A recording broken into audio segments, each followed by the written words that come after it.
Prophet dealt with the situation of an enemy from jinn and mankind, the shayateen from jinn and mankind, right? And this battle against the shaitan is not something which is new.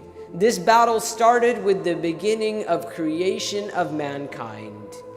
And we know in the Quran that Allah subhanahu wa ta'ala, when describing the shaitan, doesn't use light terminology.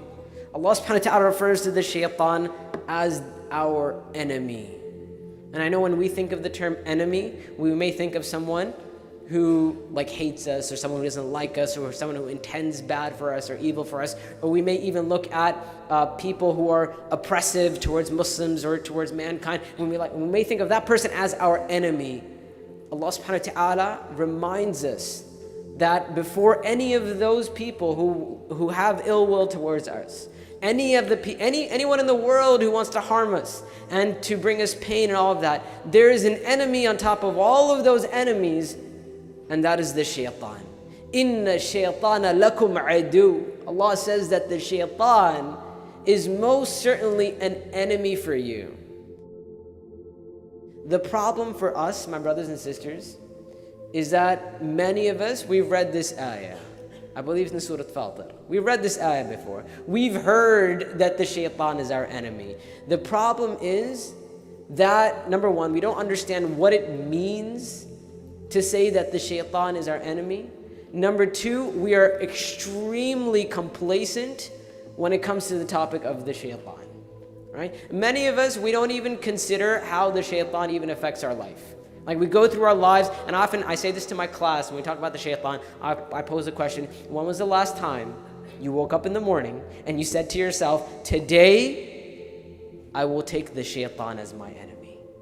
Allah subhanahu wa ta'ala many times in the Quran refers to the shaitan as the enemy of mankind. And this ayah, your enemy.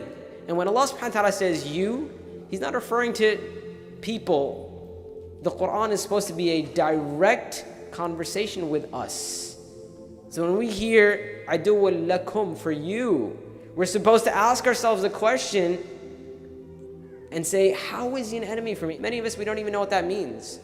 If I were to say to you right now, write down for me 10 ways in which the shaitan is your enemy, I don't know how long it would take for us to answer that question. Or if I were to say to you, write down 10 ways for me in which the shaitan directly influences your life, I think we'd have a hard time coming up with 10 ways.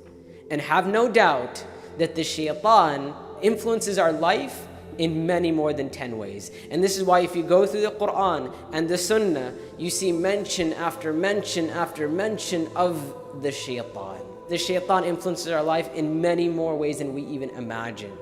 If we were to ask the shaitan, if we were to talk to the shaitan, we would understand that he has one goal.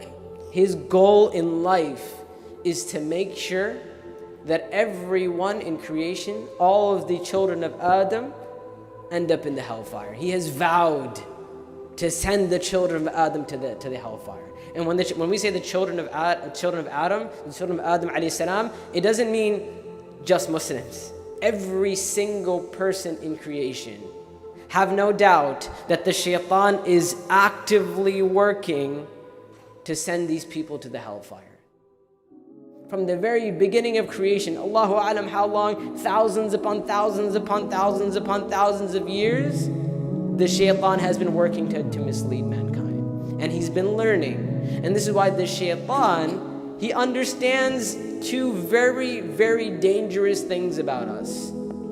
He understands our fears, and he understands our desires. And when you